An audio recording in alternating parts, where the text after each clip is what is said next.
Llegamos al último capítulo sobre Chile en los 70, en el que buscamos extraer las principales lecciones políticas de este proceso revolucionario. Hasta ahora nos hemos centrado en analizar los hechos más importantes entre 1970 y 1973 y cómo los enfrentó la izquierda. En este video desarrollaremos y explicaremos las 4 lecciones que nos parecen más claves.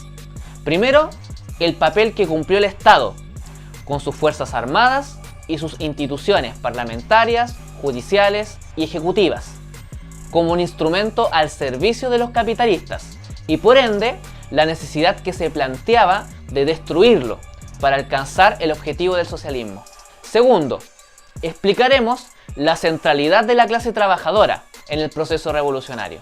Tercero, explicaremos por qué los organismos de autoorganización son tan determinantes, en tanto pueden apuntar a transformarse en un factor de poder que reúna las fuerzas necesarias para destruir el Estado capitalista y construir un nuevo orden social y un gobierno de trabajadores.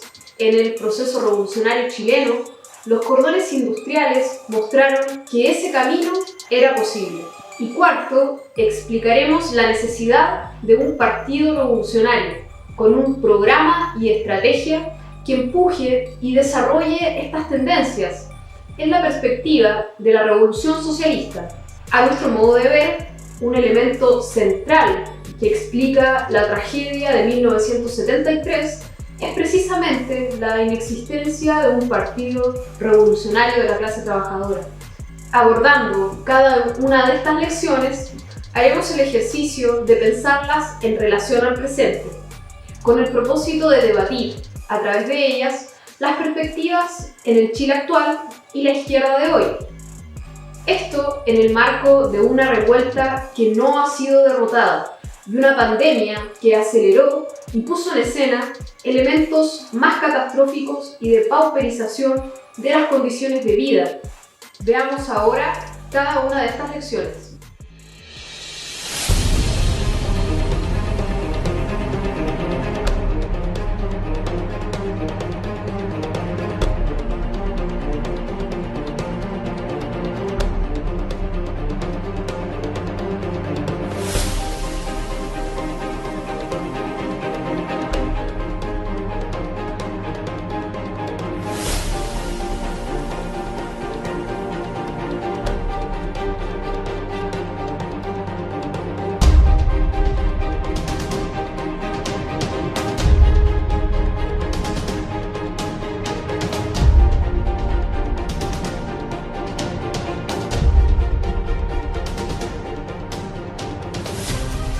La burguesía, en la lucha por defender sus intereses, como hemos explicado, no dudó en utilizar a las Fuerzas Armadas como un instrumento para reprimir a los trabajadores y a las trabajadoras, especialmente desde el tanquetazo del 29 de junio de 1973, acción luego de la que vinieron una serie de allanamientos de fábricas y poblaciones y atentados de extrema derecha. En la Unidad Popular predominó la tesis de las Fuerzas Armadas respetuosas de la Constitución.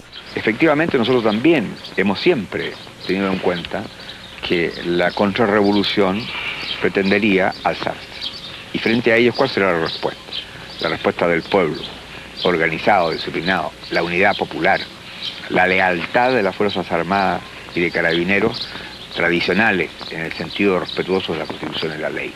Pero las Fuerzas Armadas fueron una herramienta al servicio de la contrarrevolución, empezando a cumplir ese papel incluso antes del golpe, al amparo de la Ley de Control de Armas.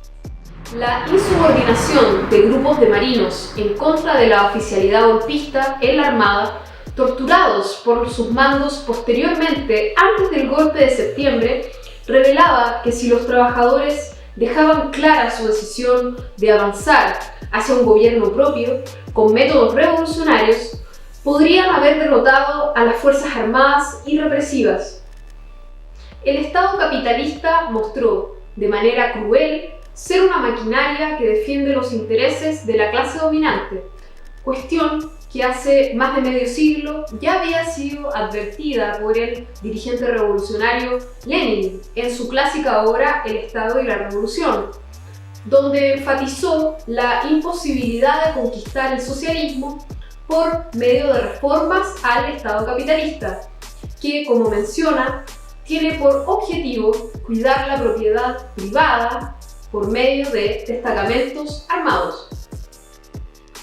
¿Tiene vigencia esta conclusión en la actualidad? Creemos que sí. Efectivamente, el rol del Estado ha sido particularmente notorio durante los acontecimientos de la revuelta y ahora durante la pandemia. Si bien el Estado chileno ha mutado en su forma desde la época de la Unidad Popular hasta nuestros días, continúa siendo un instrumento para el dominio de los capitalistas. Las grandes empresas financian leyes a su favor, que son resguardadas por las políticas del gobierno y las fuerzas represivas.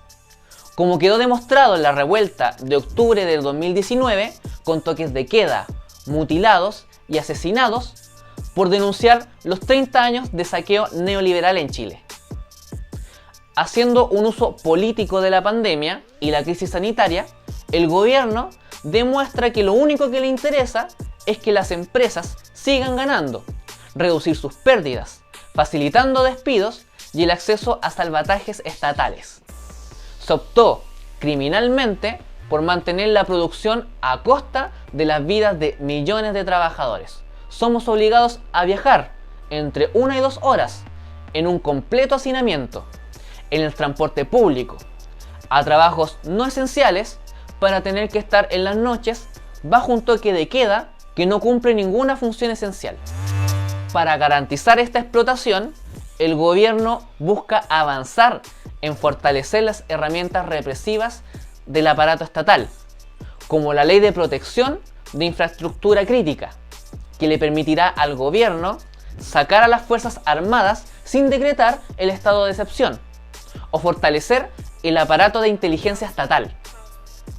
Con estas medidas, aceitan las facultades del Estado, preparándose para reprimir próximos eventos de la lucha de clases que puedan surgir por el hambre.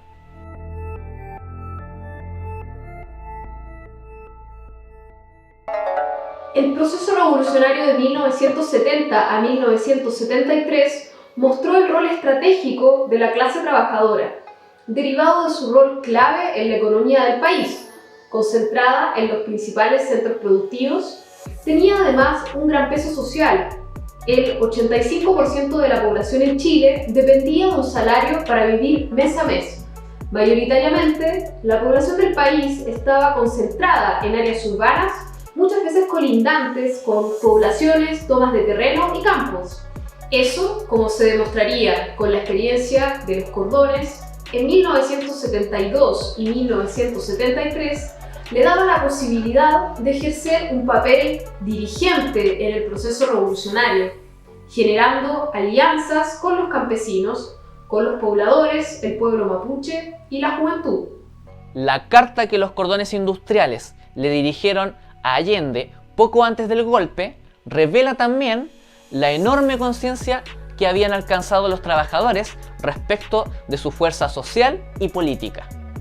En la carta, el balance que se hace de octubre de 1972, cuando pararon los patrones y camioneros, afectando las cadenas de suministro, es que fue la voluntad y organización de la clase obrera la que mantuvo al país caminando frente al paro patronal, y que se mantuvo la producción, el abastecimiento, el transporte, gracias al sacrificio de los trabajadores, y se pudo dar el golpe mortal a la burguesía. Sin embargo, en la misma carta leemos que si bien nadie puede negar la tremenda potencialidad revolucionaria demostrada por el proletariado, los cordones consideraban que el gobierno de la Unidad Popular tomó una salida para la crisis que fue una bofetada a la clase obrera, instaurando un gabinete cívico-militar. ¿La clase obrera sigue siendo la clase determinante en la actualidad? Claramente, aunque su composición y las condiciones de trabajo hayan cambiado respecto al Chile de 1970. Ha surgido un nuevo sector de servicios y han proliferado trabajos sumamente precarios como los que entregan las aplicaciones tales como Rappi, Uber, destinados centralmente a las y los jóvenes. Esto sin considerar la fragmentación que existe en términos organizativos y políticos producto de décadas de ataques neoliberales. Pero más allá de esos cambios, Chile, lejos de ser un país de clase media, es un lugar donde se ha ampliado de forma categórica la clase trabajadora, siendo nada más ni nada menos que 11 millones de personas quienes viven de sus salarios, sin contar los familiares, las familias no asalariadas ligadas a estas personas. Un punto de comparación fundamental con el periodo de 1970 a 1973 es la existencia de centros laborales que son verdaderas posiciones estratégicas de las cuales dependen zonas más vastas de la economía y la vida social, elemento que le da un enorme peso a la clase trabajadora como sujeto social. Pensemos en el papel gravitante que cumplen los puertos para los suministros, las termoeléctricas e hidroeléctricas. Pensemos en el papel central que cumplen los servicios de transporte público como el metro en las grandes ciudades. Pensemos en los centros logísticos asociados al retail o en el papel que están cumpliendo ahora las y los trabajadores de la salud al enfrentarse en primera línea contra la pandemia del COVID-19. Pensemos en el papel que tiene la minería, la industria forestal o la pesca para la actividad económica del país. La revuelta del 18 de octubre, sin duda, puso en tela de juicio toda la herencia económica y social de la dictadura. Pero el 12 de noviembre fue cuando apareció en escena la fuerza social de la clase trabajadora. La revuelta social contra los 30 años llevaba poco menos de un mes y se realizó la huelga más importante de los últimos 25 años, que paralizó puertos, servicios públicos y que se expresó con múltiples cortes y acciones combativas. El enorme despliegue de fuerza de ese día mostraba un camino concreto para derribar al gobierno de Piñera. Sin embargo, esta fuerza encontró límites para desplegarse, como producto de los límites que le impusieron las direcciones burocráticas de la CUT, controlada por el Partido Comunista, y la cocina de la cual participaron los principales partidos del Frente Amplio con los partidos del orden. ¿Cuáles son las perspectivas ahora en medio de la pandemia? Lo primero que podemos responder es que resulta evidente lo esencial que es la clase trabajadora para mantener el funcionamiento de la vida social. Sin el trabajo de los miles de trabajadores de la salud, de los trabajadores de los puertos y de los diversos centros logísticos donde se garantiza la circulación de alimentos, simplemente no podríamos sobrevivir.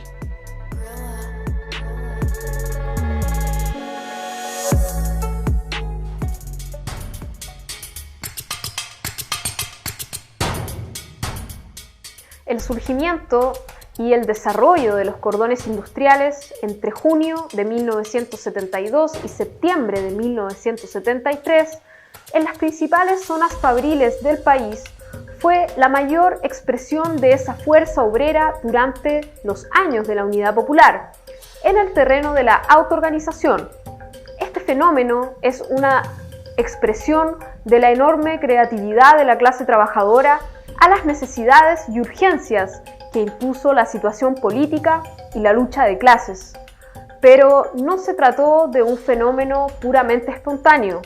Los militantes obreros de organizaciones como el Partido Socialista y el MIR tuvieron un papel central. Los cordones industriales no se ciñeron a las formas organizativas previstas legalmente como los sindicatos o la CUT. Si bien muchos de sus dirigentes eran al mismo tiempo dirigentes sindicales, implementaron la coordinación a un nivel territorial en lugares como Cerrillos Maipú, Vicuña Maquena o San Joaquín. En Arica, Talcahuano u Osorno, utilizaron métodos asamblearios, no limitaron su actividad a demandas netamente corporativas y barrieron las separaciones entre las distintas ramas productivas, uniendo a trabajadores de un mismo sector geográfico de la ciudad y generaron desde sus inicios múltiples vasos comunicantes con el movimiento de pobladores y el movimiento de campesinos, apoyando tomas de terreno y combatiendo en común el mercado negro. Cuando se aproximó el peligro del hambre y el desabastecimiento con el paro patronal de octubre de 1972 y cuando la probabilidad de la contrarrevolución con las Fuerzas Armadas y el golpe de Estado se hizo real el 29 de junio de 1973 con el tanquetazo, fue precisamente la vanguardia obrera, organizada en los cordones industriales, el sector que reveló una mayor iniciativa, la mayor capacidad de articulación y el mayor ánimo combativo. En un manifiesto lanzado por el Cordón Industrial Vicuña Maquena, el más importante de Santiago junto con el Cordón Industrial Cerrillos Maipú, se declaraba en noviembre de 1972 que la experiencia de esos días ha demostrado que los trabajadores no necesitan de los patrones para hacer funcionar la economía. En sus desesperados intentos por paralizar el país, solo han conseguido mostrar su carácter parasitario ante los ojos de todo el pueblo trabajador. Todavía más, se han quedado aislados, junto a un puñado constituido por aquellos sectores medios y privilegiados. La conclusión es clara: sobran los patrones. Después del tanquetazo de junio de 1973, la fuerza de la clase trabajadora expresada en los cordones volvió a manifestarse. Los trabajadores se tomaron más de 400 fábricas y buscaron prepararse para hacerle frente a las acciones con características fascistas de las Fuerzas Armadas y la extrema derecha, que allanaban las fábricas y tomaban el control de algunas poblaciones, amparándose en la Ley de Control de Armas, a la cual la Unidad Popular había avalado con la firma del propio Allende en octubre de 1972, a fines de lograr un entendimiento con la democracia cristiana. Al interior de los cordones no existió un programa y una estrategia alternativa que apostara a que los cordones se desarrollaran para transformarse en un verdadero factor de poder, lo que implicaba romper políticamente con el rumbo que le imponía la Unidad Popular.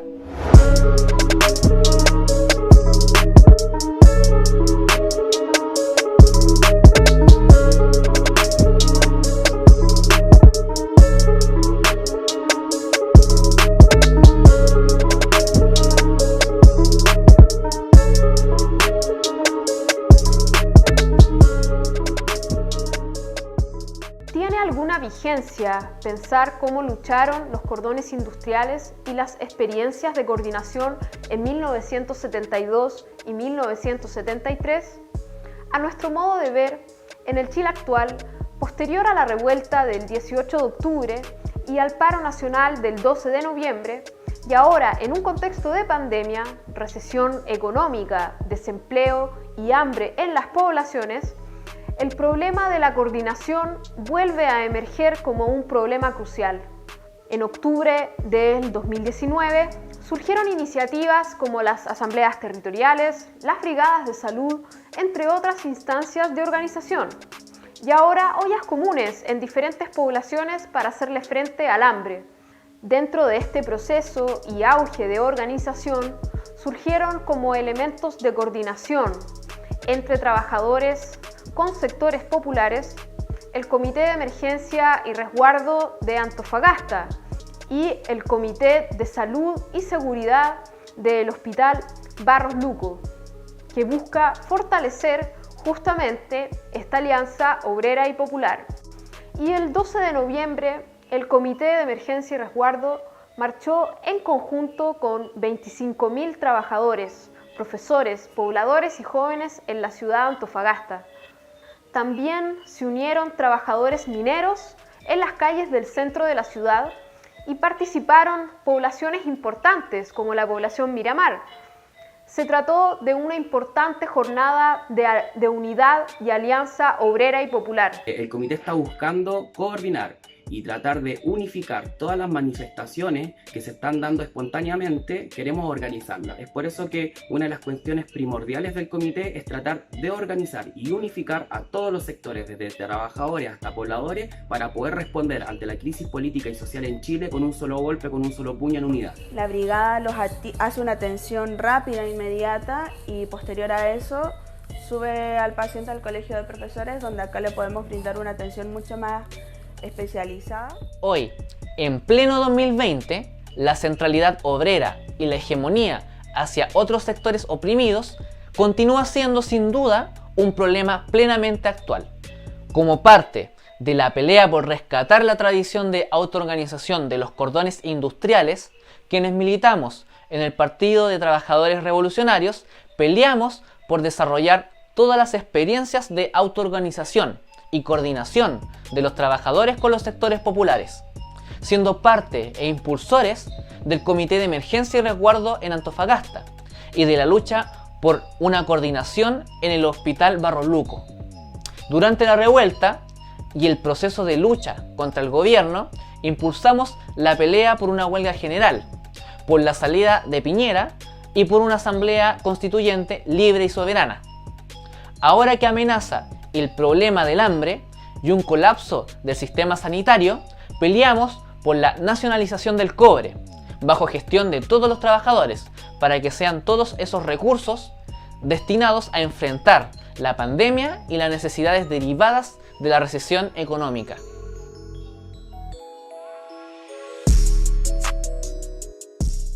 La pregunta final que queremos tratar de responder es la siguiente. ¿Era posible enfrentar el peligro del golpe?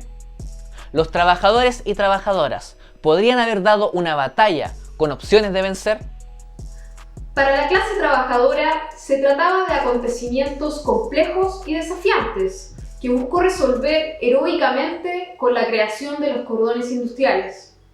Esto ocurría mientras miles y miles de jóvenes, trabajadores, pobladores, mujeres, estudiantes, mapuches, durante esos años se hicieron militantes con intención de hacer la revolución y engrosaron las filas de las organizaciones de izquierda existentes, muchas veces entrando en contradicción con lo que decían los dirigentes de estas organizaciones y con su política, como ocurrió con los militantes obreros del Partido Socialista y del MIR que trabajaban en los cordones industriales.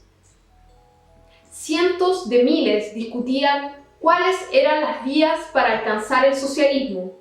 Buscaban entregar sus energías a la causa de la transformación social.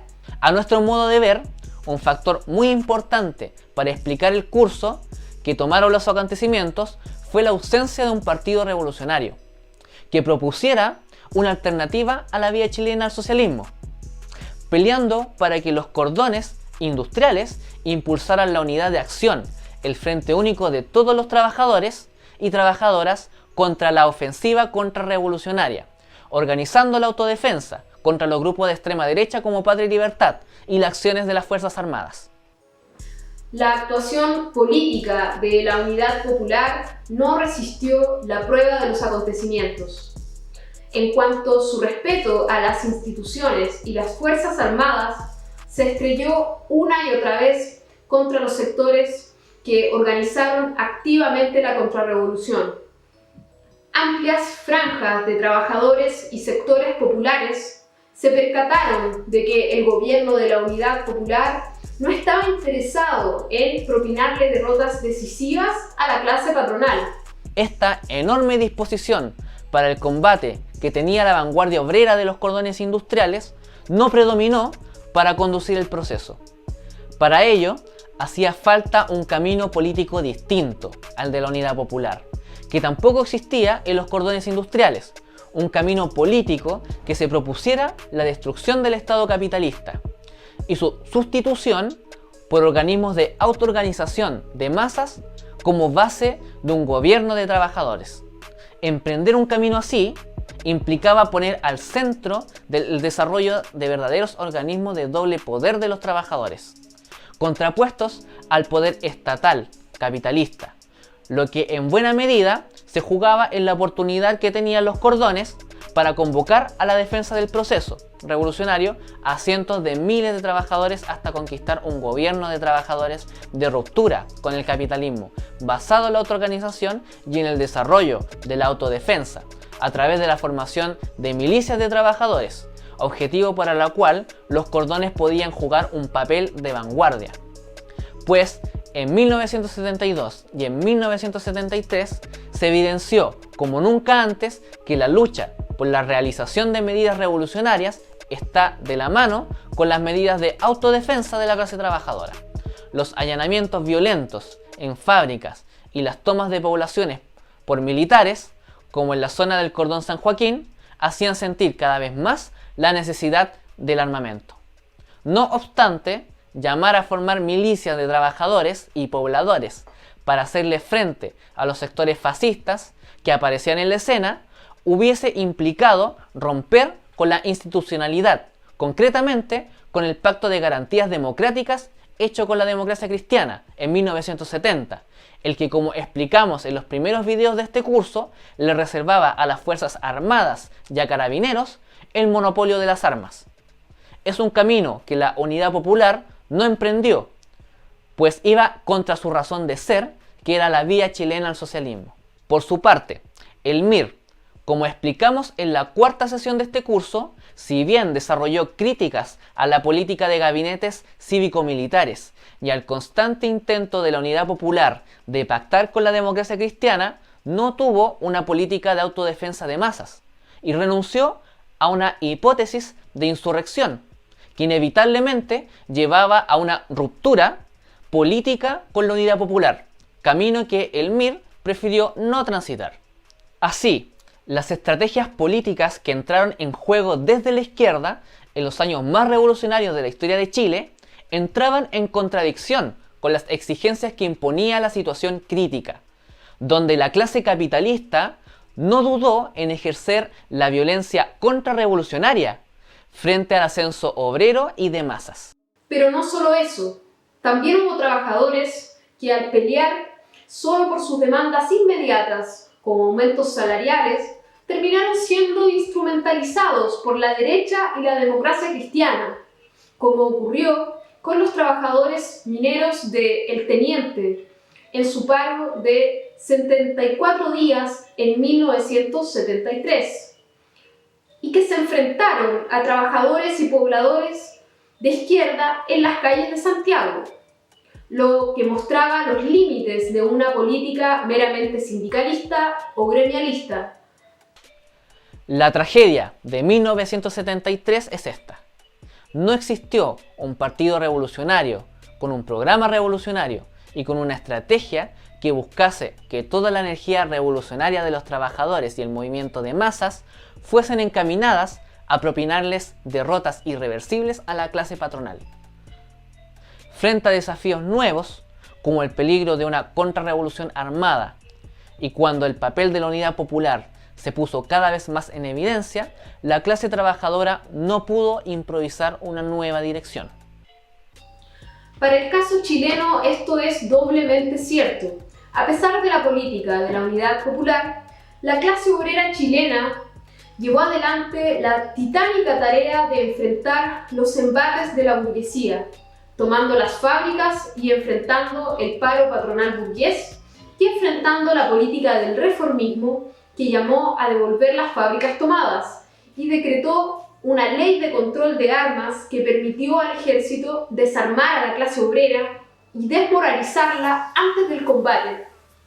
Pero bien, durante el lapso de tiempo en que los sectores avanzados de la clase trabajadora, organizados en los cordones, chocaron con la política del gobierno de la Unidad Popular, no logró forjarse una dirección revolucionaria, un partido que, tomando las experiencias de las grandes revoluciones, pudiese orientarse en los complejos acontecimientos de ese periodo. Estaba todo para que eso surgiera. salvo los militantes de carne y hueso que durante años hubiesen preparado para transformar un escenario tan complejo como el que se desarrolló en esos años. No existió un partido revolucionario que aprovechase la situación para que los trabajadores llegaran al poder. Esta conclusión, en medio de la actual recesión mundial, en medio de las penurias sociales asociadas a la crisis del COVID-19, es una tarea más clave que nunca. En Chile y en otros lugares del mundo, estamos viendo cómo prolifera el hambre y el desempleo. Por primera vez en décadas, en la principal potencia imperialista del mundo, estamos viendo revueltas en más de 70 ciudades, como respuesta al asesinato racista a George Floyd. Ahora con un importante protagonismo de la juventud negra, pero también con amplios contingentes de la juventud latina y blanca, están enfrentando frente a movilizaciones de carácter histórico. Lo que pasa en este país, en buena medida, es un síntoma de la crisis en curso y debe alertarnos respecto a la dirección que tomará la situación internacional. No olvidemos que es precisamente en Estados Unidos donde el desempleo dio un salto radical, superando en pocas semanas el desempleo que se detonó con la crisis del 2008. El escenario al que nos acercamos no es solo de ataques del capital, sino también de importantes fenómenos de la lucha de clases. Esto, de por sí, hace mucho más urgente la tarea de construir un partido revolucionario internacionalista. Necesitamos llegar preparados a escenarios revolucionarios. Hoy en día, el Partido Comunista y el Frente Amplio buscan acomodarse cada vez más en la institucionalidad, mientras el gobierno golpea las condiciones de vida de los trabajadores y los sectores empobrecidos, y mientras no cesan los despidos, o busca paliativos para entregar recursos frescos a los capitalistas y algunas migajas a los sectores más pobres. Esto se ve en concreto con la aprobación de las principales figuras políticas del Frente Amplio a la ley antisaqueos, por la cual luego pidieron disculpas, escrita para criminalizar la protesta social luego de la revuelta.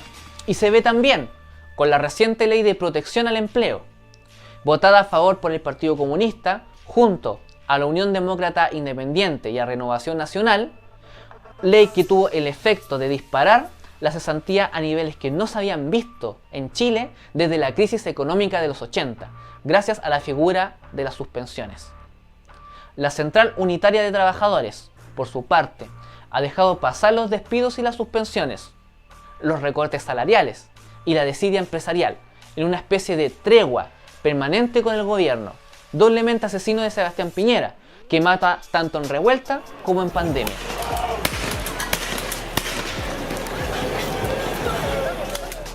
Curiosamente, en su programa actual, la CUT dice que es necesario prohibir totalmente los despidos en el mediano plazo, entre otras cosas, pero su acción se limita a exigir con palabras que las organizaciones sociales sean consideradas por el gobierno para los diálogos y no desarrolla ningún plan de lucha para alcanzar estas demandas.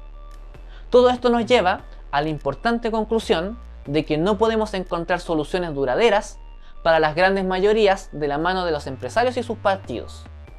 Por el contrario, la única manera de avanzar en ese sentido es afectar las ganancias y el poder de los capitalistas, y para emprender estas tareas es necesario construir un partido revolucionario de la clase trabajadora con militantes que se preparen para los grandes desafíos que están por venir. Esa es una batalla necesaria en el presente.